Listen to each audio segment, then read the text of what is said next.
Hello friend, स्वागत है आपका हमारे YouTube channel Pallavi seated classes पे।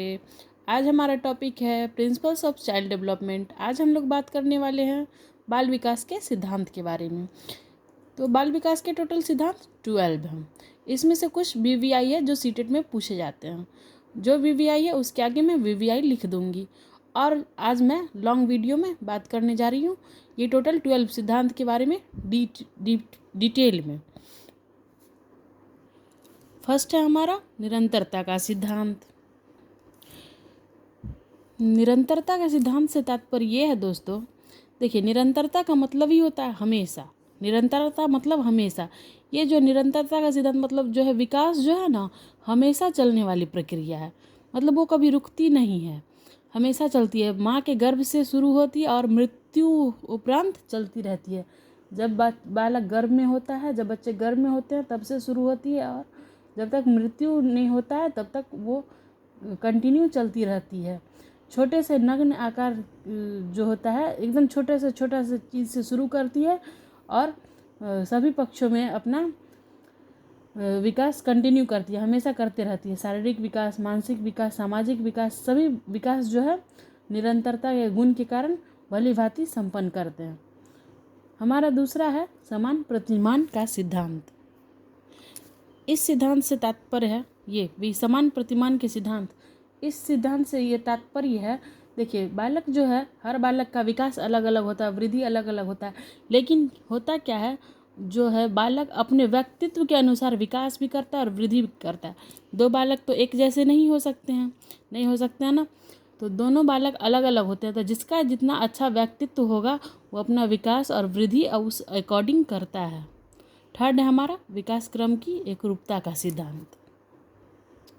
इस सिद्धांत में विकास क्रम की एकरूपता के सिद्धांत में विकास की एक जैसी गति नहीं भी होती है, लेकिन व्यक्तित्व अंतर पाए जाते हैं। जैसे कुछ बालक होते हैं, मतलब इस सिद्धांत में ना कुछ एकरूपता के दर्शन होते हैं, एकरूपता नजर आता है। जैसे उदाहरण के लिए मान लेते हैं मनुष्य जाति में है, जैसे मनुष्य जाति है उसमें बालकों जितने भी बालक हैं सभी की वृद्धि विकास क्या होता है, सिर से शुरू होता है, सिर की ओर से प्रारंभ होती है। इसी तरह जो है ना बालकों के गत्यात्मक और भाषा विकास में भी एक निश्चित प्रतिमान है।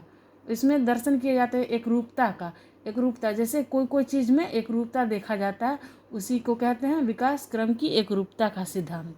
ये भी इम्पोर्टेंट है, इससे भी क्वेश्चंस आते हैं सीटेट में। फोर्थ है हमारा वृद्धि एवं विकास की गति एकदर्शी नहीं रहती। देखिए इस सिद्धांत से क्या तात्पर्य है, वृद्धि और विकास की गति एकदर्शी नहीं रहती। बिल्कुल, देखिए जब बच्चा जन्म लेता है, जब वो शिशु होता है तो कोई चीज़ को वो जल्दी कैच करता है कुछ दिनों तक ही, लेकिन ये हमेशा ऐसा नहीं होता है। विकास जब जो होता है बच्चे में एक छोटा, मान लीजिए एक छोटा बच्चा जब जन्म लेता है थोड़ा थोड़ा धीरे धीरे बड़ा होता है। तो जैसे जैसे आप एक्टिविटी करेंगे बच्चा भी वैसा वैसा करता है, तुरंत कोई चीज़ को तुरंत कॉपी करने लगता है। लेकिन जब वो शिशु से बाल्यावस्था में आता है तो ये गति थोड़ा सामान हो जाती है। लेकिन जैसे ही फिर वो किशोरावस्था में पहुंचता है तो फिर ये गति तीव्र हो जाती है। इसलिए ये बोला जाता है वृद्धि एवं विकास की गति एकदर्शी नहीं रहती। फोर्थ है हमारा विकास जो है फिफ्थ है विकास सामान्य से विशेष की ओर चलता है। इसका तात्पर्य देखिए विकास सामान्य से विशेष की ओर चलता है। सामान्य से विशेष, या यही समझ में आ रहा है, सामान्य से विशेष। जैसे एक बालक जब जन्म लेता है तो कोई सामान को वो पकड़ नहीं पाता है।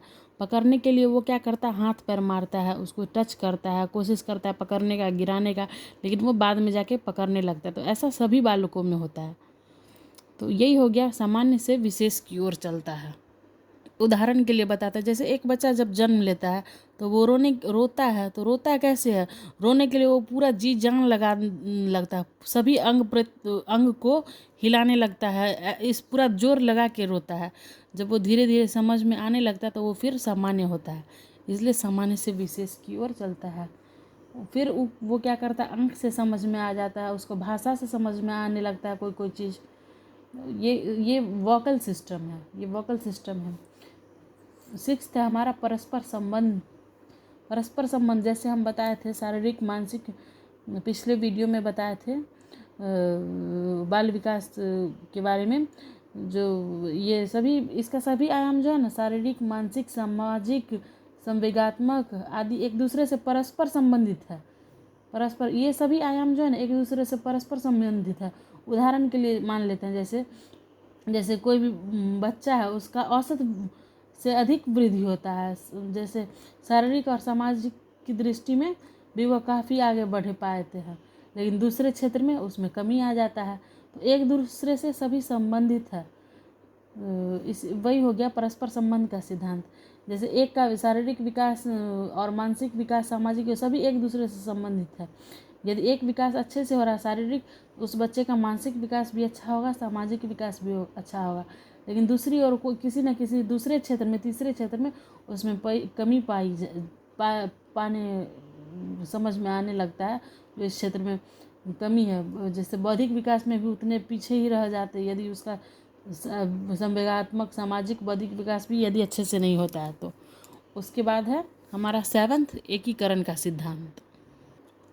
देखिए, इस सिद्धांत में क्या होता है, बालक जो है सबसे पहले अपने संपूर्ण अंग को चलाना सीखता है, फिर अलग अलग अंगों के भागों को चलाना सीखता है।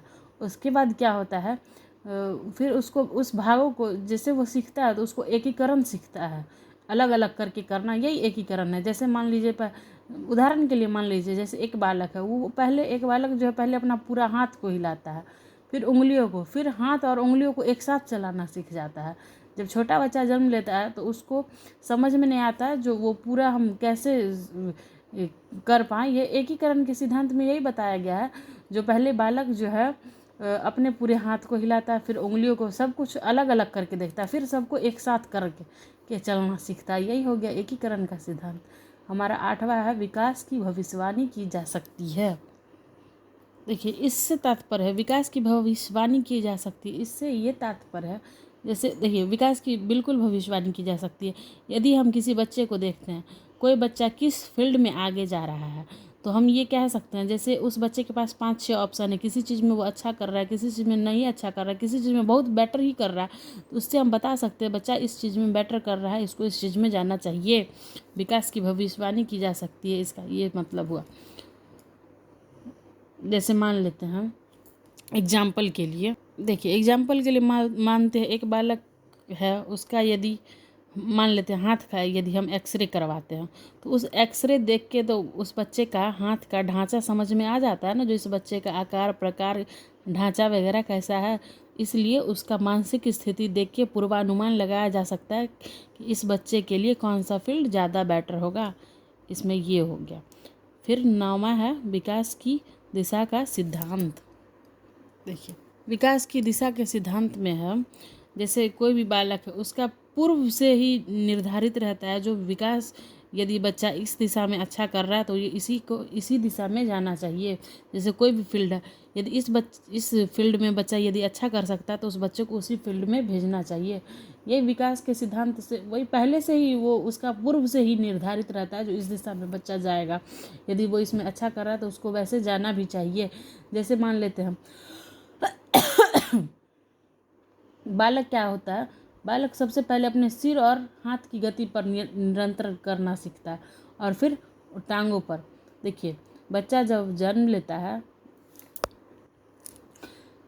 कोई बच्चा जैसे ही जन्म लेता है तो वो क्या होता है, पहले उसका सिर इधर उधर हिलते रहता है, पहले उसको वो बैलेंस करना सीखता है, फिर हाथ को बैलेंस करना सीखता है, फिर अपने पैर को बैलेंस करता, तभी तो वो खड़ा हो पाता है ना। इसलिए पूर्व से ही निर्धारित दिशा में वो जाता है तो ये वो अच्छा कर सकता है। 10वां है विकास लंबवत, सीधा व न होकर वर्तुलाकार होता है। जैसा कि मैंने पिछले वीडियो में भी बताया था, विकास जो है लंबवत व सीधा न होकर वर्तुलाकार होता है। विकास एक रेखा में नहीं चलता, विकास बहुआयामी प्रक्रिया है। वर्तुलाकार हो, चारों दिशा से विकास होता है, चारों तरफ से विकास होता है बच्चे का। 11th है आंशिक पुनर्बलन का सिद्धांत। देखिए, पुनर्बलन का क्या तात्पर्य है। पुनर्बलन जो होता है ना, पुनर्बलन का मतलब होता है बार बार दोहराना, किसी चीज़ को बार बार दोहराना। एक हमारे पुनर्बलन से यही तात्पर्य है, जैसे किसी भी रिस्पॉन्स को वो बार बार दोहराता है, बार बार करता है, तो वो चीज़ ज़्यादा उसके माध्यम से वो नवीन प्रतिक्रिया को भी जन्म मिलता है। जैसे किसी चीज़ को हम बार बार करते हैं, जैसे मान लेते हैं यदि हम खाना ही बना रहे हैं तो उस खाने को यदि हम बार बार बनाते तो उसका टेस्ट और अच्छा आता है, और उसमें कुछ नवीनतम नया कुछ डालते हैं तो ही तो वो अच्छा हो पाता है ना, एक बार में कुछ अच्छा नहीं होता। इसलिए आंशिक पुनर्वलन मतलब किसी चीज़ को बार बार दोहराना ही आंशिक पुनर्वलन है। 12 देखिए, वृद्धि और विकास की क्रिया वंशानुक्रम और वातावरण का संयुक्त परिणाम है। वृद्धि और विकास की क्रिया में वंशानुक्रम और वातावरण का संयुक्त परिणाम है। देखिए, वृद्धि और विकास जैसा कि बताया था, वंशानुक्रम देखिए जैसे ही बच्चा कोई होता है तो वो वंशानुक्रम मतलब हेरिडिटी, मतलब वो अपने पितृ होता है, पितृ जैसे अपने फादर मदर मतलब हेरिडिटी जो वंशानुक्रम चलता आ रहा है उस पर भी महत्व देता है, और वातावरण का संयुक्त परिणाम ये बिल्कुल है।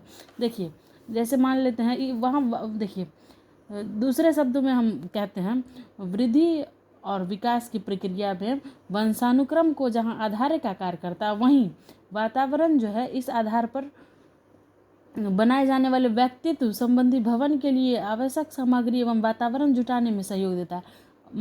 अतः मान लीजिए वृद्धि और विकास की प्रक्रियाओं में इन दोनों का समान महत्व दिया जाना आवश्यक हो जाता है। समझ यदि आपको ये वीडियो अच्छा लगा हो तो चैनल को लाइक सब्सक्राइब एंड शेयर करें। यदि आपको इसमें से कुछ यदि आपको डाउट रह गया हो तो कमेंट बॉक्स में कमेंट करें, मैं दोबारा वीडियो इस पर बनाऊंगी। That's all, thank you. अगला लेसन होगा मेरा बाल विकास के सिद्धांतों का शैक्षिक महत्व एवं बाल विकास को प्रभावित करने वाले कारक, बाल विकास को कौन कौन से कारक प्रभावित करते हैं वो। That's all, thank you.